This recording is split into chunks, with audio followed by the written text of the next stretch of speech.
tardes. Hoy el punto eres tú, no es usted. Hoy vamos a cogerle punto a Mariana Cobian. Ya la cogimos de punto, ya dijimos unas cosas. Ya mismo voy a presentar a Eda López, que está por aquí con nosotros del Partido Independentista, asesora, educadora, feminista, de todo un poco. Pero antes quiero darles la buena nueva, que tengo más información de lo que está pasando en la Autoridad de Puertos. ¿Qué pasa en la Autoridad de Puertos? Lo hemos discutido entre el martes y el miércoles. Hoy es jueves. Y hoy es jueves 24 de octubre. En la Autoridad de Puertos, Anthony Maceira tiene funcionarios que tienen 3 sombreros, con diferencial de $4,000 que vienen desde la Junta Reglamentadora de Telecomunicaciones. Pero lo más importante es que tenemos el trasfondo, porque si usted creía que Raúl Maldonado no se había vuelto polvo y paja, no, vivito y coleando. Y tuvimos algunas informaciones e interacciones con personas que lo han visto, con quien él ha hablado, y sobre todo pude constatar toda la información que tengo de cuál es el trasfondo de Marlene Rosa en el Departamento de Hacienda. De que además de ser la directora de Recursos Humanos, dirige Administración, Desarrollo Económico en la Autoridad de Puertos. Tengo toda esa información mañana a las 7 de la mañana en Buen Vecino Café, porque Noticias con Café también tiene investigación, traemos información exclusiva. Todo lo que hemos venido diciendo parece que están corriendo, dirían en Country Club, como cucaracha, pero cojanlo con calma, que todavía tenemos más. Mañana a las 7 de la mañana tenemos toda esa información. Y hoy, como nosotros somos así, pues miren, nos vestimos iguales. Porque las lolitas se visten iguales. Mírenlas aquí. Eda López. Mi amor. Buenas tardes. Qué bueno que estás con nosotros aquí. En bonita, tranquila. Vamos a hablar de todo, de las lolitas. Vamos a hablar de educación independentista, del Partido Independentista, que obviamente aquí nosotros hemos hecho algunas manifestaciones de por dónde va el asunto de los partidos a la luz de que va a haber elecciones en el 2020, los movimientos. Pero sobre todo quiero empezar con las lolitas, porque ustedes ven esta camisa que tengo, que es espectacular, que como dirían en country, vaya mamá. Pues nosotras tenemos esta camisa hoy porque el movimiento que ha creado lo que se llama la jornada del centenario de Lolita Lebrón. A mí me parece que todos los medios de comunicación deberían entrar en la discusión de, independientemente de que ideológicamente usted esté de acuerdo o no con la figura de Lolita Lebrón, fue una mujer histórica para Puerto Rico. Fue una mujer que hizo una manifestación política, personal, pero muy política, alrededor de lo que es el movimiento de independencia para Puerto Rico, que en el 1954 fue donde fue al Congreso de Estados Unidos. No disparó una bala, disparó con lipstick. Perdona, Lolita, que no me puse lipstick hoy, porque a mí una de las cosas, de las imágenes más espectaculares que yo creo que tiene la historia de Lolita y su participación en lo que la propaganda y lo que la oficialidad de los medios de comunicación de Estados Unidos llamaron el ataque al Congreso, es el lipstick y la camisa. Y miren, esto es parte de un diseño que hace una artista puertorriqueña, y vamos a ir a eso con Eda. Y esa jornada de Lolita Lebrón, el centenario, aún con las contradicciones de Lolita salida de la cárcel, ¿verdad?, que es una de las cosas que quisiera conversar contigo. La jornada tiene un interés primordial de educación hacia la figura de Lolita, te pregunto, Eda. Pues sí, primero, saludos a la gente que nos está... Toda esa audiencia, mira, por ahí está todo el mundo, ya tú sabes. Y cuando nos vean, pues chévere, les enviamos un besito. Y ya mismo contestamos, porque tú sabes que aquí la gente habla un montón. Pues una de las cosas es que nosotros nos dimos a la tarea, en primer lugar, Lolita, en la lucha por la independencia, los tiempos modernos, Lolita es el referente. El referente de las mujeres, por lo menos. De las mujeres, al menos. Sí. Pero además hay unos datos de Lolita que están brutales, que te dicen que ella vivió la equidad. Pero cuando se acercaba la fecha, María de Lourdes Santiago convocó a muchas mujeres independentistas para que conmemoráramos ese centenario, dando a conocer quién era Lolita. Entonces la primera actividad que consensuamos fue que cada 19 de mes íbamos a ir a diferentes pueblos convocados por el PIB inicialmente, claro, porque el PIB tiene esas estructuras, pero hay unos lugares donde también otras organizaciones se unieron o han convocado, convocado, porque tienen la estructura en esos pueblos. Entonces, además de ir a conmemorar todos los días 19 de mes el día en que nació Lolita, tenemos un compromiso con la educación. Nos han pasado cosas muy lindas. Entonces, hay gente que se nos ha acercado con esa inspiración que fue Lolita para esas personas. Hemos visto cosas hermosas. Estábamos comentando medio en broma y medio en serio que este esfuerzo ha unido mujeres de como 15 organizaciones independentistas. Llevamos un año trabajando varias cosas, algunos subcomités, trabajando otras cosas de las que vamos a hablar ya mismo. Y hemos logrado concertar un proyecto unitario, que esto hay que visibilizarlo, o sea, las mujeres, porque que yo recuerde, se han dado algunas iniciativas para algunos asuntos puntuales, y aunque en este caso Lolita es puntual, la realidad es que venimos de diferentes espacios de lucha, todas unidas con dos cosas, que somos independentistas y que también reconocemos la valía inmensa de Lolita en nuestra historia lucha. Y en el país. En el país. En el país. Entonces, así se han dado, por ejemplo, mira, en diferentes ocasiones se han dado actividades como la que convoca Poetas en Marcha, que se habla mucho de la poesía y la cuestión mística de Lolita, etcétera. Y ellos han llevado casi en todas las actividades, casi todas, ha habido alguien de Poetas en Marcha que lo ha hecho, pero la hemos conmemorado con bomba y con bomba transgresora. ¿No? Y hemos conmemorado a Lolita, por ejemplo, este 8 de marzo se le dedicó a las mujeres y personas trans, pero también se le dedicó a Lolita. Y esa fue una lucha que dimos algunas de las compañeras, porque estamos en ambos espacios, ¿no? En el del 8 de marzo y en el de las Lolitas. Y porque están en el espacio ideológico de la diversidad. Oh, claro, claro. Que no necesariamente, y quizás ahí es una primera pregunta, no estamos hablando necesariamente de lo que ha sido una discusión al interior de los movimientos independentistas en Puerto Rico, de que esa diversidad, las mujeres la tuvieron que luchar y bastante. La hemos tenido que luchar. La han tenido que luchar. Tenemos que luchar en todo. Y la tienen que seguir luchando porque la macharranería de la estructura ideológica está ahí y la izquierda no está exenta. Oh, claro.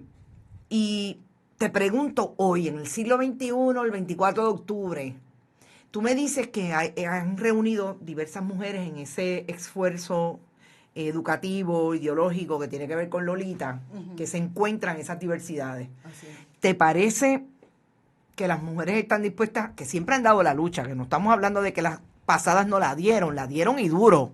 Por eso estamos en la Eda López de la vida, exacto, están aquí. Y por eso pueden encontrarse y decirle al partido, mire, que nosotras necesitamos esto y lo queremos hacer porque vale, Lolita Lebrón. ¿Te parece que estamos en un momento de mayor esfuerzo y de mayor visibilidad y que no va para atrás? Yo te diría que sí, y puedo contestarlo desde varios frentes, ¿no? Recuerda que yo entro a los espacios feministas porque soy pipiola. Entonces, eso se lo hago bien claro. Cuando yo me integro, es porque Eda, que es pipiola, vino a colaborar y a que me permitan acompañarles. De ese activismo que es muy diverso desde muy algo un poco conservador hasta bastante contestatario. Yo veo un hilo conductor en todos esos esfuerzos que tienen que ver con las mujeres, y es que por fin hemos podido consensuar cuáles son los derechos que debemos reclamar y cómo vamos a viabilizarlo. Eso independientemente de cuál sea la educación que tenga esa persona o la inmersión que tenga en términos de la ideología de género, etcétera. Pero sí, yo veo que las mujeres hemos desarrollado una cosa que siempre la hemos tenido. Okay. Esto de cuidarnos y acompañarnos unas a las otras eso es como inherentemente de las mujeres. Yo tengo muy buena relación con todos los géneros, pero me siento una complicidad especial, particularmente con algunas de las compañeras. Nos protegemos una a la otra. Antes de que tú sigas, yo le voy a pedir a Yesimar, que es nuestra técnica hoy, que nos busque una foto, varias fotos de Lolita en ese momento del 54. Si lo pones Lolita Lebron Lipstick, te va a salir la maravillosa foto que fue la portada del New York Times, de la revista Time incluida. Búscanos 2 o 3 fotos de Lolita, porque yo creo que esa foto con el grupo de compañeros que participaron de esa entrada al Congreso, etcétera. Sigue. Pues, por eso se han podido gestar algunas cosas para visibilizar cuál es la situación de las mujeres. Y en mi caso, en el mío, mi experiencia, por ejemplo, en el activismo me ha llevado a poder acompañar a unas mujeres que tienen muy claro la necesidad de tener una oficina de la Procuraduría de las Mujeres. Por ejemplo.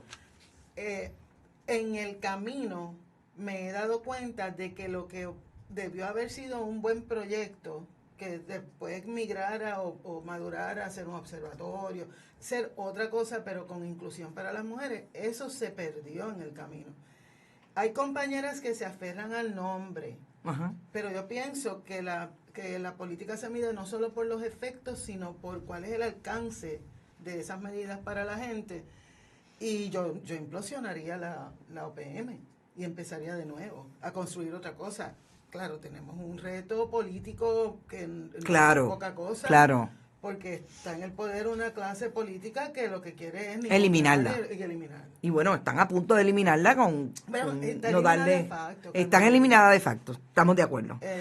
Y entonces pues eso propicia unos acompañamientos y yo te voy a decir una cosa. Yo pienso, yo aprendo mucho de la gente que lucha, yo aprendo mucho. Y de las mujeres, y particularmente las mujeres independentistas, yo he aprendido tanto, y es que les debemos tanto. Porque yo, por ejemplo, puedo hablar desde el privilegio de que no tuve hijos. Claro. No pude estudiar. Ahí está Lolita, me encanta esa foto. Esa foto es impresionante, y ahí está en blanco y negro.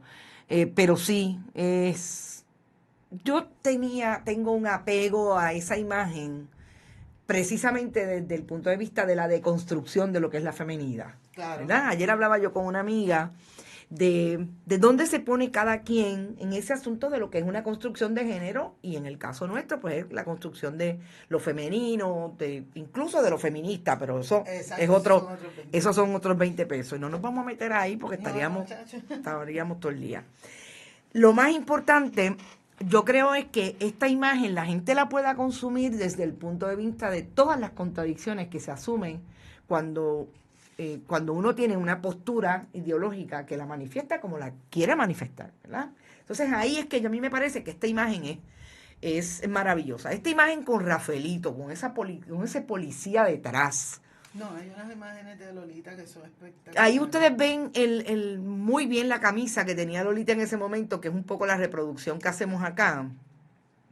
Los botones, ese asunto del sesgo, ¿verdad? Que me parece, sí. Desde el punto de vista de la comunicación, yo aquí voy a referir a esos teóricos que nosotros aprendimos en la Escuela de Comunicación, que por ahí está el Liceo Colón, la lectura semiótica que se le puede dar.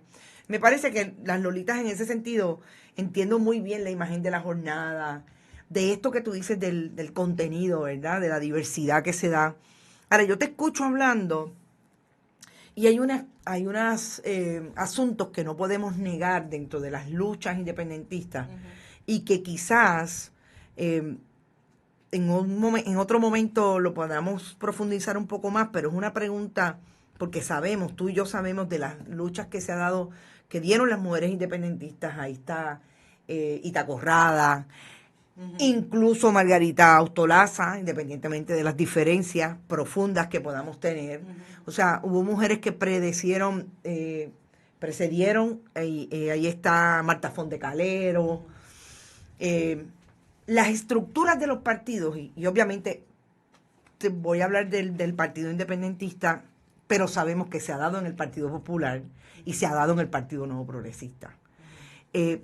Han sido igualmente que los movimientos de independencia, llámese Victoria Ciudadana o se llame MPI o lo que sea, bastante macharranes en el asunto de la estructura de poder y la jerarquización para incluir a las mujeres. Yo te preguntaba ahorita si tú ves ahora, en esa jornada que se ha dado, esa diversidad como que va para adelante, pero te digo a nivel de partido político, partidismo, ¿tú crees que independientemente de cómo ha cambiado la visión de los partidos políticos a partir del verano del 19, han aprendido algo de esas luchas de las mujeres al interior de los partidos? Pues mira, esa es una pregunta. No te preocupes, eso se puede caer y... Sí, eso no se rompe. Esa es una pregunta que es una de las preguntas más interesantes que me han formulado, Carmen Elí. Digo, y viene de ti, que tú sabes que tenemos jangueo. Y yo te la voy a contestar con la misma candidez. Yo no sabía que yo iba a dedicar mi vida. Yo sabía que yo era independentista, pero yo no sabía que eventualmente en mi vida yo iba a adoptar una lucha por la equidad, por los géneros, la lucha que doy. Claro. Pero yo lo intuía porque para mí yo nunca vi géneros en mi vida. Para mí eso era como que inmaterial. En años más recientes, a pesar de que, como tú sabes, yo pululo en diferentes espacios políticos, claro, algunos un poco más conservadores, otros un poco menos. Incluidos de raza. Porque y de raza y de todo, exacto. Sí ha habido una constante en mí, es que yo no sé si es porque la maternidad yo la manejé de una manera muy, me parece lógica y hasta binaria. Yo no tuve hijos, pues no tengo hijos. Sin embargo, yo no me puedo suspender de mi responsabilidad como ciudadana. Uh-huh. Y aunque yo no tenga prole, yo tengo que luchar para que este mundo que yo vivo ahora sea mejor para los hijos de otra gente. Dicho eso, ahí yo paro de contar, porque todas las demás luchas que yo he librado dentro y fuera de la independencia, las he librado desde la equidad, siempre. Y del espacio personal, que es bien político. Y bien político. Uh-huh. Entonces, por ejemplo, en estos días me pasó una cosa que a otras personas a lo mejor fue una experiencia muy desagradable dentro de la política. Y yo miraba para atrás y yo decía, porque alguien me dijo, oye, ¿y a ti no te preocupa que te saquen paños? Y yo dije, pues es que eso de vivir dos vidas y tener temor de que salga de que algo salga, eso se la deja a los políticos PNP populares y cualquiera que no tenga ética, ¿verdad? Pero uno no puede vivir dos vidas, eso es desdoblarse. Por eso es que luchamos para que la gente busque un espacio para salir del closet. Claro. Para que tenga una sola vida. Entonces, dicho eso, dentro de las estructuras tiene que abrirse un espacio para esos pinos nuevos. Y las estructuras, sean las que sean, tienen que entender que nuestra juventud es valiente, osada, queer. Claro. A nuestra juventud no le importa estos dogmas de antes, esto y lo otro. A nuestra juventud no le importa eso, pero además nuestra juventud no está comiendo cuentos. Nuestra juventud sabe cuando le tiran la mala, lo sabe identificar. Entonces, yo me rodeo yo estoy con muchas compañeras que son mucho más jóvenes que yo, trabajando en unos espacios políticos, y ellas, yo no sé qué ellas piensan de mi participación, pero yo aprendo tanto de ellas. Claro. Todo el tiempo. Entonces, yo aprendí en las luchas que uno puede hablar por otra persona, porque todas las personas tienen manera de expresarse, ¿verdad?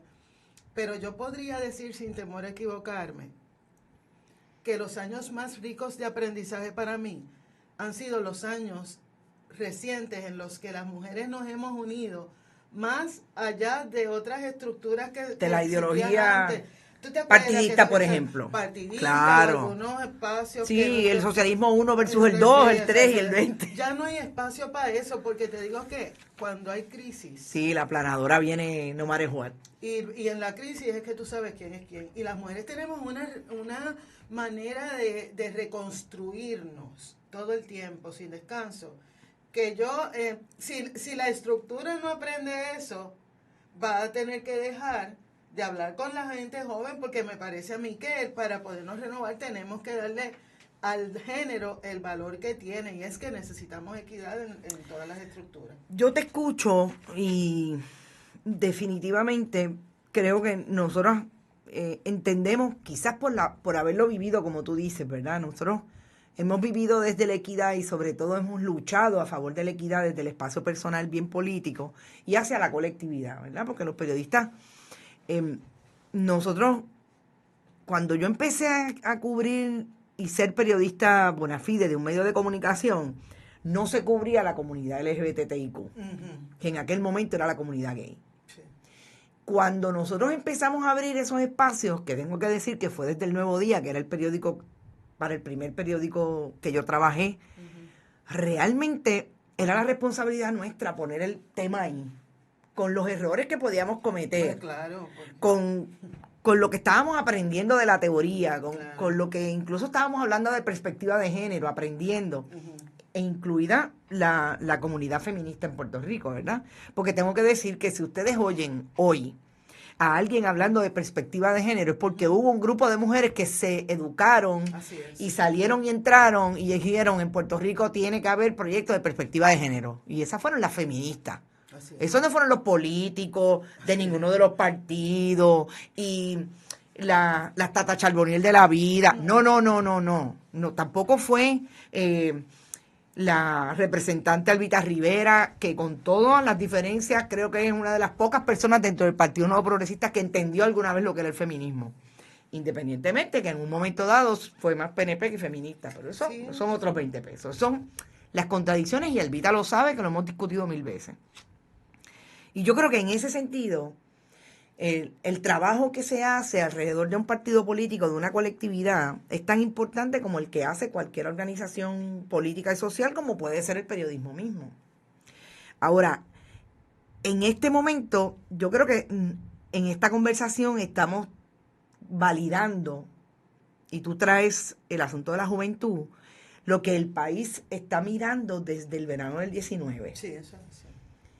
Las políticas no son las mismas. La manera de hacer política cambió diametralmente. Porque la gente se lo está exigiendo a esa institucionalidad. Llámese como se llame. ¿Te parece que en ese sentido los políticos están listos para cambiar la manera de hacerlo y construir un país? Porque todavía nos toca votar en el 2020. Por lo menos en el 2020 vamos a tener que votar. Yo no sé qué pase después, pero... ¿te parece que hay un cambio o esta gente, como tú y yo lo entendemos, que también nos enfrentamos a cambios de paradigma? Claro. Pero obviamente nosotras no tenemos poder. Ajá. Ellos tienen poder. Sí lo tienen. ¿Tú crees que hay alguna mirada? ¿Se puede decir en el horizonte? Yo creo que por este lado hay un entendimiento. Mira, y eso también es una pregunta que no puede contestarse de manera binaria. No, es definitivo. Compleja la respuesta y te voy a decir por qué. Aquí pasó, bueno, cuando yo tenía comparecencias en los medios, etcétera, antes, cuando seguían dándonos, a mí me preguntaban como si yo fuera responsable de que la gente no saliera a protestar. Oye, pero ¿y dónde está la gente que no protesta?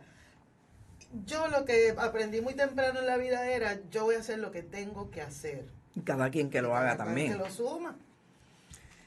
En el caso del verano, para mí el verano fue muy fuerte emocionalmente y tiene que ver con Lolita. A la primera actividad que yo voy es a la primera convocada en el Capitolio. Mi compañero y yo nos alejamos un momentito y cuando regresamos, ya donde íbamos, el punto de encuentro ya no lo íbamos a poder encontrar. No existía. Jamás. Pero entonces yo me enfoqué en caminar hacia ese punto de encuentro. Cuando me viro para el Capitolio, lo que yo veo son un montón de banderas de Puerto Rico. Entonces, cuando seguimos escudriñando todas las historias, porque esta historia enterrada, invisibilizada en Puerto Rico, hay que estudiar la historia de la lucha por la independencia del Partido Nacionalista, de todos los grupos que han recibido represión de parte del Estado. Exacto.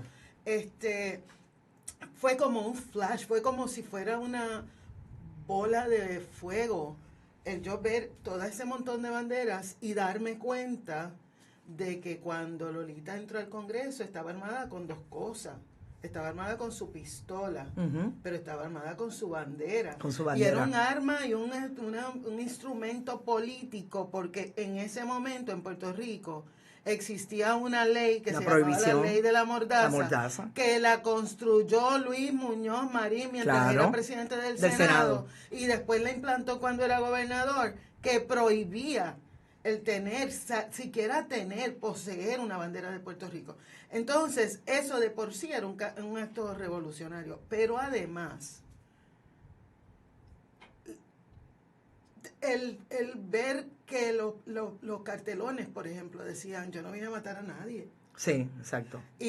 O el arma de la juventud, el conocimiento. El conocimiento. Y entonces yo decía, pero entonces la gente estaba escuchando, lo que pasa es que no había perdido el miedo, por eso es que ahora esta clase política que nos llevó ahí, oye, que son muchos años bipartidistas, de yo te rasco la espalda y tú te me rascas la mía, porque tú sabes que hay una gente que pulula de un lado para otro.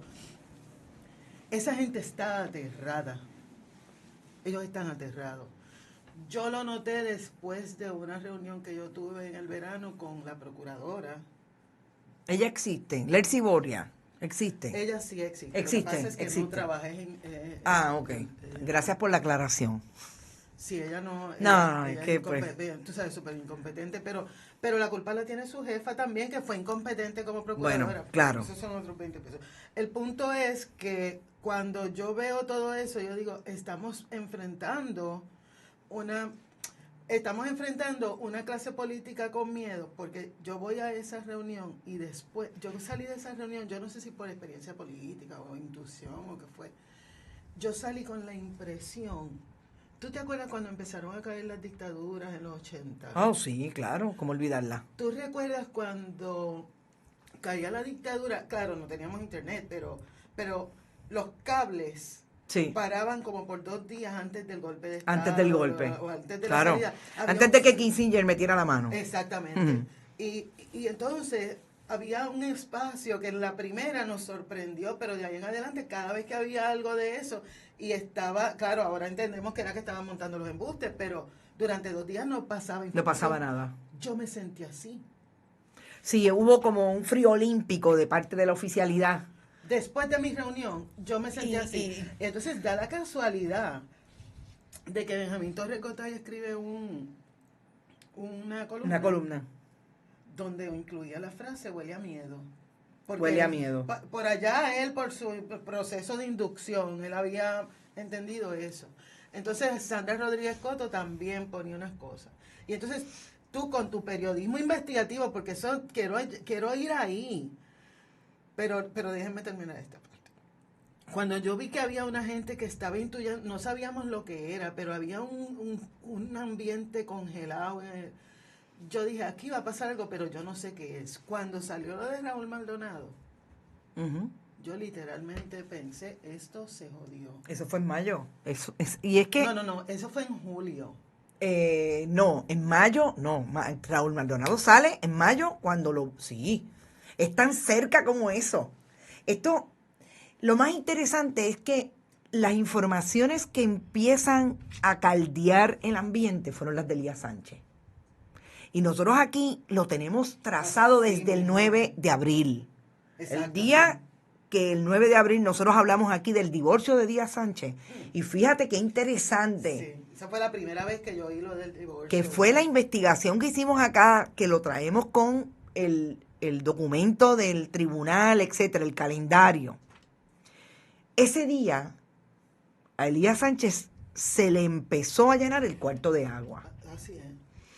Cuando ya eso venía por ahí, es porque los federales desde febrero, que yo siempre lo trazo en febrero, habían descubierto todo lo que estaba pasando en educación con Julia Kelleher. ¿Te acuerdas que en febrero el juez, en otro caso, el juez J. García Gregory, le dice a Julia Kelleher que tiene que presentarse y le ordenan el arresto porque por un desacato civil? Sí. Ese día fue que le empezó a entrar el cuarto de agua ya a Rosemilia Rodríguez, que no se pueden olvidar y me tienen que recordar que les tengo que decir algo de Rosemilia Rodríguez antes de que se acabe este programa. Cuando eso pasa, en mayo, ya BDO había recibido toda la información de los federales de que estaban siendo investigados, ya habían ido a gran jurado malamente, Fernando Scherer y otros directivos de BDO. Y entonces es que Raúl Maldonado dice, para aquí es que, para luego es tarde. Ahí es que él sale. Ahí es que él sale, que le dice al gobernador en un programa de radio, aquí hay una mafia institucional en Hacienda. Pero yo siempre he dicho que ahí en ese momento ya Raúl Maldonado tenía las libretas llenas. Pero claro. Con el Telegram chat, y por ahí fue que empezó. Pero realmente, cuando nosotros escribamos esta historia, que veamos a todo el mundo como el efecto dominó, cuando esto empezó públicamente fue cuando le tocamos el divorcio a Elías Sánchez. Y después el vocero hizo una historia alrededor de que estaba siendo investigado, pero ya lo habíamos dicho nosotros aquí desde el 9 de abril. Por eso. Entonces, ese calentamiento que tú dices, a mí me parece que es increíble que lo podamos trazar. Sí. Porque la gente lo sentía. Exacto. Yo no sé si tú te acuerdas, y eso que tú hablas de las dictaduras, me acuerda a lo que a mí me pasó en México en 1993, cuando la revolución de Chiapas, y el subcomandante Marcos, yo estaba en México. Y yo nunca voy a olvidar que yo estaba en un autobús y se podía cortar. De veras. Y yo decía, aquí va a pasar algo y pronto, porque era una tensión y los indígenas estaban todo el mundo en lo suyo, pero mira. ¿Estabas en Chiapas? Y yo estaba en Chiapas. Wow. Y yo estaba en Oaxaca en ese momento y fue una cosa como que yo dije, wow. O sea, lo sentimos en el ambiente y a los 3 días, ¡boom! La revolución de Chiapas. Así que en ese sentido me parece que traerlo desde ahí, pero estamos hablando de miedo, y antes de hablar de miedo, yo estoy de acuerdo contigo, a la gente se le fue el miedo. Yo siempre hablo de una canción que tiene Mili Quesada, que dice, el miedo hay que dejarlo en la gaveta. Ah, sí. Así que yo creo que la gente salió cuando dejó el miedo en la gaveta. Y ese miedo se transfirió a los políticos, porque perder el poder que ellos siempre han tenido en este país, 50, 60 años, debe ser fuerte. Ahora, yo aquí voy a entrar en un tema que yo sé que es verdad, tú eres, como yo digo, una persona que cree en la independencia y que participa de una colectividad política. Esta pregunta se la puedo hacer a Denis Márquez porque es un representante elegido por el, ¿verdad? Por el pueblo, pero cuando nosotros hemos discutido aquí la participación de los partidos de mayoría, que yo estoy totalmente de acuerdo contigo, son los que crean una estructura fósil de la política, de la manera de hacer política, en que el pueblo está allá y la dirección viene de arriba hacia abajo, etcétera. Yo siempre he dicho, yo personalmente, Carmen Enit Acevedo, que lo que a mí me ha parecido ha sido una participación por no actuar de parte de los organismos de la independencia, incluido el PIB. Y yo lo digo desde el punto de vista, ¿qué ha pasado en estos 50 años que no ha calado un proyecto educativo para que el país entienda que esa no es la manera de hacer política? Fíjate, esa pregunta con sus luces y sus sombras. Sí, sin problema. Esa pregunta yo me la he hecho en muchas ocasiones, pero yo voy a ser bien honesta contigo. El activismo feminista da otra perspectiva. Que debieron aprender de la feminista. Lo sé, pero fíjate, es bien interesante porque, por ejemplo, cuando nosotros decimos si tocan a una, nos tocan a todas. Nosotros, we mean business. Bueno, entonces, y ahí está la experiencia de los proyectos de libertad religiosa y del aborto y de las terapias de conversión. Así mismo es. Pero yo quiero hilar fino en esto porque yo, de la única persona de la que yo puedo hablar con sentido de causa es de mí. Y no tengo ningún problema. O sea, ¿cómo me funciona la cosa a mí? Yo soy independentista porque yo creo en la libertad, y para yo creer en la libertad yo parto desde lo más personal, ¿verdad? Entonces, esa libertad me acomoda en un montón de espacios donde yo me siento súper cómoda. Y uno de ellos es la lucha por la independencia. a veces cuando a mí me preguntan qué nos falta por hacer por llegar a la gente, yo tengo que reconocer que nosotros hemos tratado todo tipo de diálogo, pero a medida que nos vamos adentrando en la historia política de Puerto Rico, nos vamos dando cuenta de que es un milagro que haya gente que nos haya estado escuchando. Y fíjate, voy a hacer una analogía de esto con la vida de Lolita. Lolita parió a los 19 años. Uh-huh. Y se fue de Puerto Rico para poder, porque no conseguía trabajo como costurera en San Juan, y entonces tenía que mantener a su mamá, a su hija y a una hermanita menor que tenía. Y allá tiene su segundo hijo y viene a Puerto Rico a traerlo, porque para poder ser una proveedora necesitaba a alguien que le cuidara el bebé, y allá en Nueva York ella no tenía nadie, así que viene, lo deja con su mamá, regresa allá, y ahí es cuando se inserta en la cuestión política. La gente no sabe que Lolita, el ataque fue el 1 de marzo. Lolita perdió el hijo en abril. Y Lolita se enteró 5 o 6 meses después, el día que la iban a sentenciar. A los 4 años muere su mamá de cáncer, y ella tenía una relación súper brutal con su mamá. En el 77, cuando ella llevaba 23 años en la cárcel, uh-huh, se muere su hija en un accidente. Y poca gente sabe que Lolita, de Lolita, que quedaban 4 hijos de esa hija. O sea, ella tenía 4 nietos, 3 nietos y una nieta. Y uno de esos muchachos, después de que Lolita sale de la cárcel, lo asesinan. Y Lolita se entera por el televisor. Uh-huh. Y va y lo reconoce y todo. O sea, son 4 pérdidas muy fuertes para una persona que entró a la cárcel, sufrió un montón de tortura, y cuando salió más amorosa. Entonces yo comparo eso un poco con muchas distancias con la lucha por la independencia. Yo te puedo hablar yo entré al PIB a los 14 años. Y yo entré al PIB y me he mantenido en el PIB porque yo pienso que es una lucha honesta. Yo no estoy diciendo que los otros no lo sean, pero yo respeto mucho esa honestidad del PIB. A nosotros nos han dicho sectarios. Sin embargo, yo te puedo decir a ti que, siendo bastante objetiva, ha habido ocasiones en que no hay ninguna razón para excluirnos del panorama y nos han excluido. Pero nosotros no podemos echarle la culpa de eso.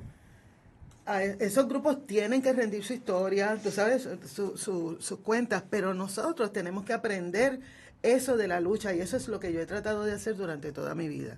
Dicho eso, reconozco que la gente tiene una responsabilidad de aprender, y la gente tiene esa responsabilidad tan clara que cuando tú le ponías un micrófono al frente a la gente que estaba protestando, desde los nenes chamaquitititos hasta la gente bien mayor, tenían un discurso muy inteligente, muy lógico. En estos días, tú sabes que yo uso Twitter bastante. Uh-huh. Ya no uso tanto Facebook, pero uso más Twitter. Y en Twitter yo observo mucho cómo la gente interactúa. Y en estos días salió una noticia que 1 o 2 meses antes, cuando el gobernador decía, cogimos de pendejos hasta los nuestros, uh-huh, la gente le hubiese comprado esa píldora. Sin embargo, era algo de Jacob, alguna historia de esas tontas que ellas sacan.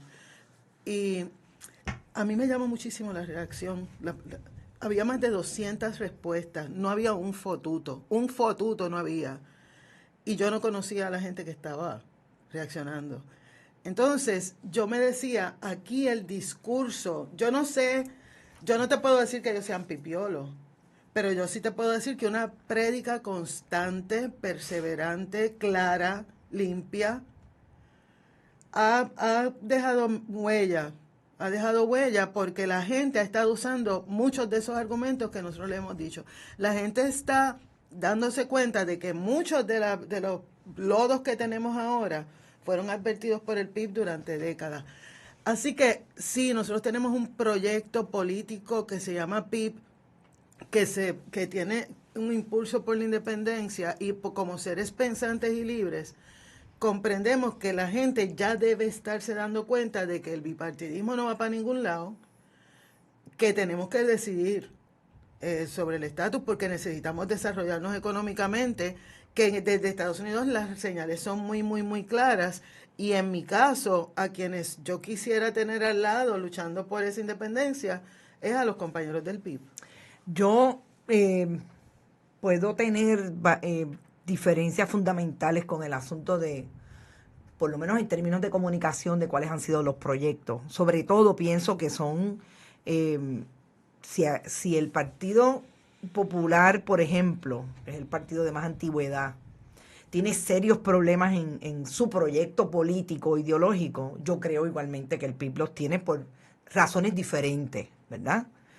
Que finalmente pueden tener una congruencia que tiene que ver con el hacer política de arriba hacia abajo. Eso es una discusión que volvemos. Yo te hice la pregunta desde el punto de vista como tú y yo podemos hablar. Tú no eres tú no eres la representatividad para mí porque es que te veo, ¿verdad?, trabajando de otras maneras. Tú no eres la representatividad de esa crítica que yo puedo tener. Y yo sé que los partidos todos, incluidos los de minoría, tienen una disciplina y la gente se ajusta a ella.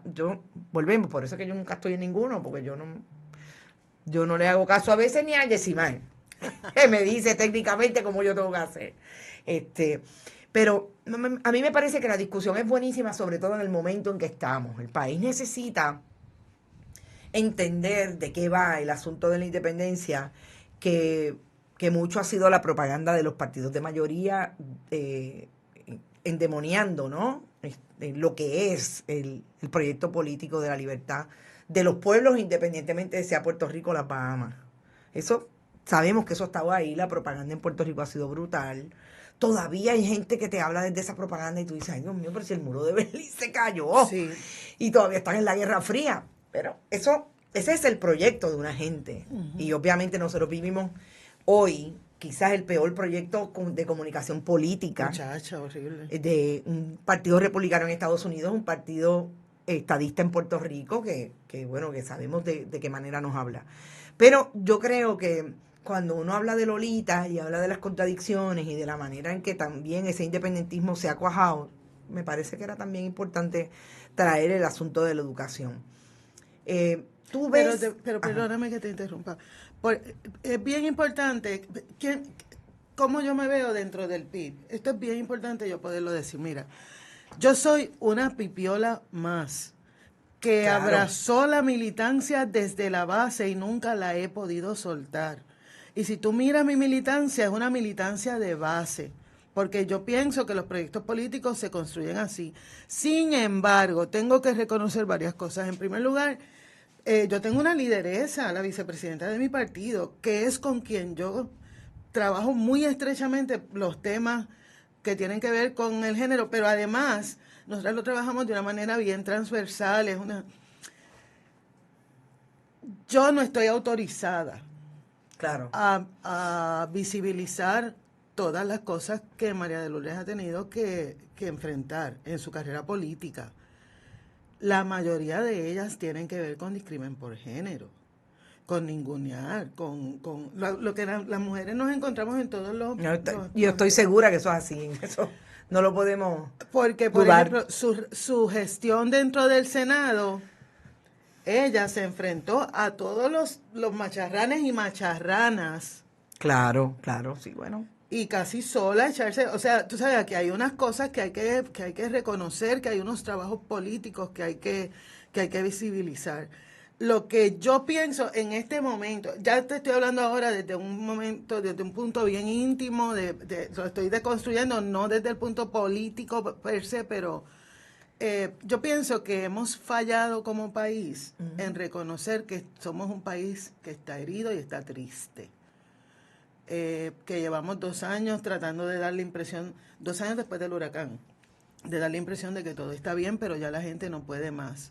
Me estoy encontrando con gente con mucha fragilidad emocional, La salud mental del país está en la porra. Estoy de acuerdo pero totalmente. además, pero fíjate, antes la gente decía, sí, es verdad, está en la porra. Pero ahora la gente te responde, sí, porque lo estoy sintiendo porque lo así. estoy sintiendo, claro. Y cuando... Sí, porque ya no es el otro ni la otra, no, soy yo. Soy yo. Claro. Entonces, mientras nosotras no trabajemos sabiendo que nos tenemos que acompañar. El otro día yo estaba en el panel político y entonces Tata Charbonnier estuvo en ese panel político. Tú sabes que este estudio se llama Tata Charbonnier. Y yo, amén, hermana, Incuba.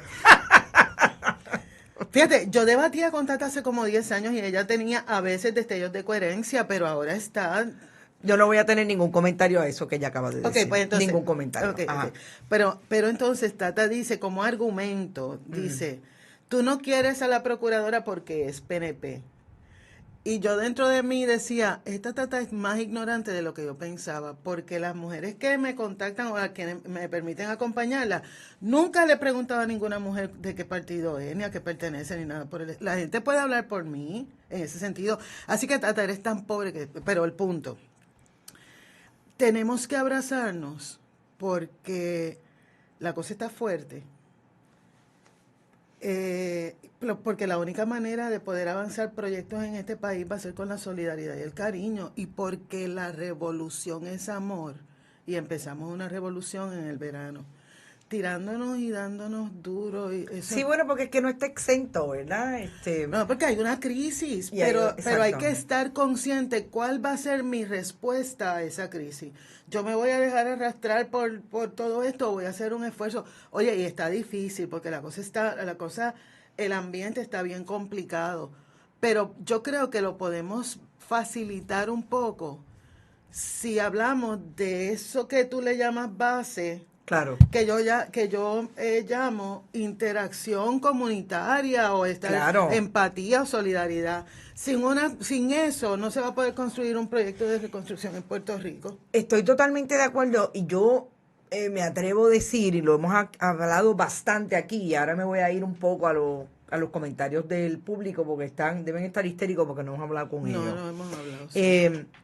Que el proyecto político de Puerto Rico no es un proyecto de los partidos políticos, es un proyecto de la gente del país. Yo tengo un lema aquí que digo, aquí no hay gobierno, yo estoy clara, aquí no hay gobierno, la institucionalidad no existe, aquí no hay una coherencia de proyecto de país de parte de la representatividad gubernamental, pero aquí hay un país bien grande.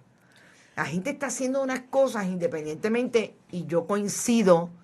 Cuando yo estoy deprimida, yo vengo aquí y digo, yo estoy triste, si se me sale la lágrima, la tengo. Uh-huh. El país está triste, el país está... yo tengo una amiga en una situación personal que comentábamos, decía, esa persona está rota, Puerto Rico está roto. Puerto Rico está roto. Literalmente. Pero hay un país que quiere hacer, a pesar de la rotura, y no estoy hablando del echapalantismo, ni la vida es chula. Ni la vida es chula, no. Estoy hablando de que en esa... tristeza y en esa crisis, esos encuentros que tú has tenido, por ejemplo, con la jornada, se multiplican. Pero yo quiero puntualizar una cosa, y no es que quiera ser iconoclasta ni que quiera aferrarme a la cuestión político-partidista, pero es importante una cosa. Yo soy así en mi militancia porque soy pipiola. Está bien. O sea, ustedes lo quieren amarrar, yo no tengo problema. No es que lo quiera, desde ti lo amarras y yo lo respeto, ¿verdad? Okay, pero lo que te quiero decir es, por ejemplo, te lo voy a ilustrar de esta manera. Cuando yo llego a los espacios, usualmente yo asumo trabajo. Si yo asumo trabajo todo el tiempo y lo hago bien, vamos. A veces bien, a veces no tan bien. Si cuando tú le vas a dar sustancia al asunto, invisibilizas el hecho de que yo soy pipiola, yo me ofendo. ¿Por qué yo me ofendo? Yo no entré ahí pensando que el pibe iba a tener una cabeza de playa, sino porque además de yo ser negra, pobre, nací en Bayamón, esto y lo otro, soy pipiola también. De Bayamón. Sí, ustedes los no todo el mundo es perfecto. Sí, exacto. Ustedes los de Bayamón. Entonces,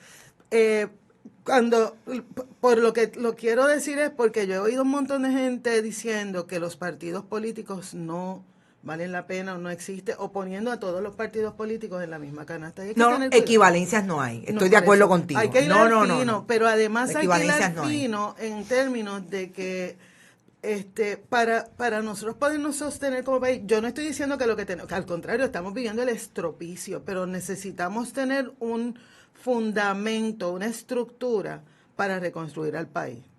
Dicho eso, a veces yo me siento como que la sustancia de la discusión se torna en la cuestión procesal en lugar de ser lo sustantivo. Eso a mí me preocupa mucho porque en estos momentos estamos viviendo una crisis peor de la que habíamos vivido antes y eso puede constituir un poco de ruido. Yo te entiendo perfectamente. Yo difiero en términos de que yo puedo creer que hay una ideología independentista porque obviamente para mí es consono con mi manera de ser si yo no vivo la libertad. Exactamente. O sea, yo en ese sentido estoy totalmente de acuerdo. Lo que pasa es que yo no me amarro y nunca me he amarrado, y esto quizás es algunos lo ven como un hándicap, a una estructura, porque esa no soy yo, ¿verdad? Porque yo soy honesta, colectivamente, a mí ninguna de las estructuras, he trabajado con unas y otras. En este caso he trabajado de cerca con amigos que son populares, pero que no creen necesariamente en el ERA como está constituido, etcétera, etcétera. He hecho trabajo no político, sino social alrededor de una gente que están insertados en partidos políticos, y eso es una realidad. Yo sí creo que Puerto Rico, en este momento, tal y como están representadas las tres ideologías políticas, me parece que no cumplen con lo que el país debería estar promoviendo hacia el futuro. Deberíamos estar mirando la construcción de esa libertad desde otras estructuras. Pero bueno, eso es un eso es tema para un programa. Pero yo a eso, fíjate, sí yo debo reaccionar en el sentido de que si bien es cierto que eso puede ser plausible, una de las cosas que yo he aprendido en las luchas es que cada cual asume las luchas como las pueda asumir. Ah, claro. Entonces, y dentro de donde quiera. Y dentro de donde asumirla. quiera. Por ejemplo, yo no veo ningún problema de que el Partido Nacionalista tenga un estilo de lucha porque van a llegar, porque yo he oído gente que me dice que por ejemplo, el feminismo llegará a Puerto Rico a través de un movimiento y no de ningún partido político. Y yo pienso, pregúntale a las feministas de la primera ola, a ver si llegó a través de qué. Hello. Pero lo que pasa es que yo tengo un poquitito de aversión a esas declaraciones absolutas. Ah, claro, también. Porque si fuera así, tenemos un montón de movimientos que no necesariamente son político-partidistas, sino movimientos.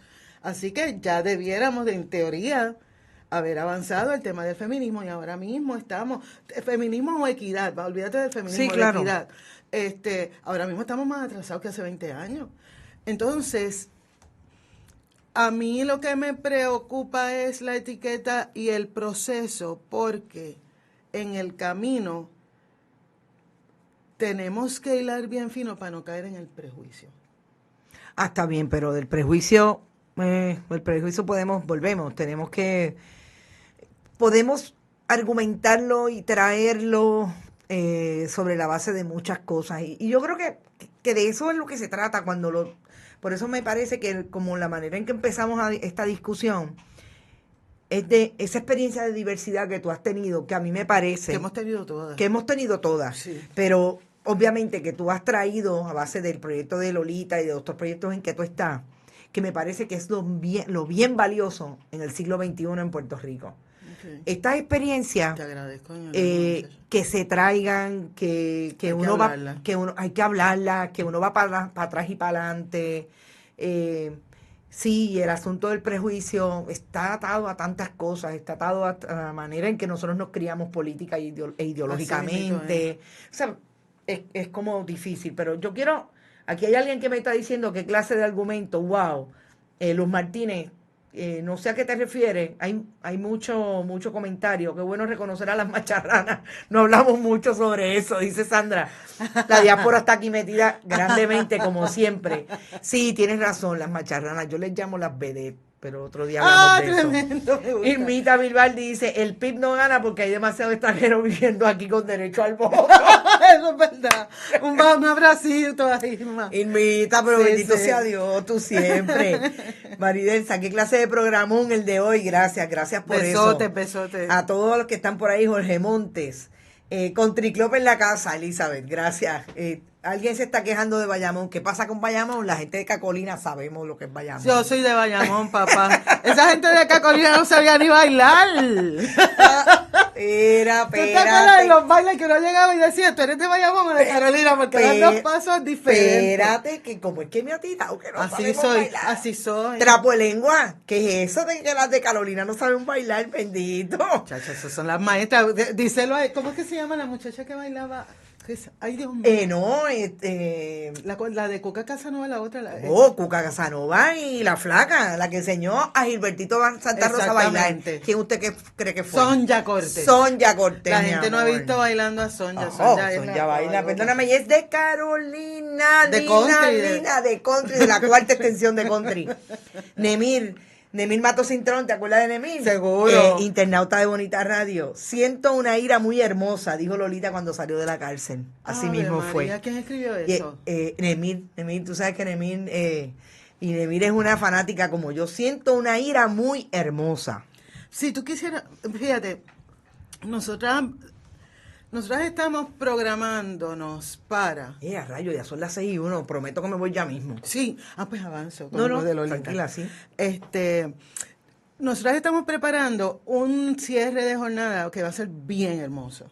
Yo no sé si la gente 19 de noviembre, ¿verdad? Sí, 19 de noviembre. Sí. Si la gente fue al museo, el Día del Museo en las Américas, el 25 de agosto, que fue una cosa tan espectacular y tan bella, esta vez vamos a empezar el 14 abriendo una exposición en el Ateneo con obras.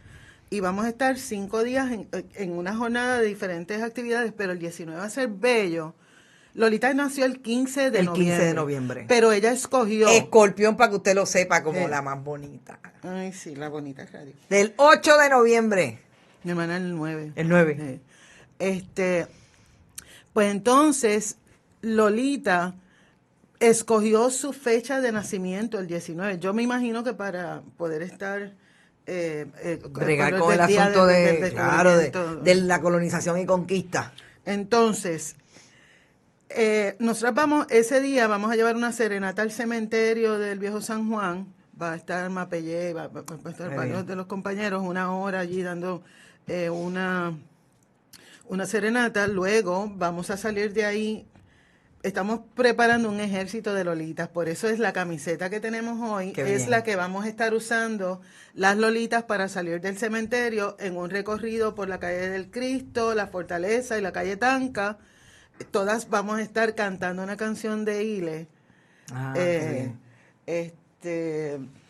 Es una estrofa que tiene que ver con, es de la canción Contra Todo. Okay. Que el odio se muera de hambre porque nadie lo va a defender. Vamos juntos a vencer muros, barreras y alambres. Qué bien. Entonces, vamos a ir cantando eso, enarbolando unas pistolas con unas rosas. Vamos a hacer una parada en la catedral, otra en la esquina de la calle Resistencia. Y entonces, al final, vamos a tener unos actos políticos y artísticos. Va a estar don Rafael Cancel Miranda, María de Lourdes Santiago, va a estar Tambullé, Patria y Cultura, va a haber unos actos artísticos y yo estoy convocando, porque yo soy medio tostada, la gente que esté haciendo cosas inspiradas en Lolita, que este es el momento, ese mismo día vamos a tratar de hacer un mercado de cosas de Lolita para un mercado libre, autosustentado. Qué chévere. Por ejemplo, mis pantallitas. Sí, ya las vi. Son de Lolita. Pues si ustedes, por ejemplo, lean de Lolita, estamos trabajando una biografía consensuada para eliminar unos mitos, porque tú sabes que en las carpetas el gobierno ponía cosas falsas, pues estamos depurando eso para tener una biografía consensuada, busquen información, creen cosas,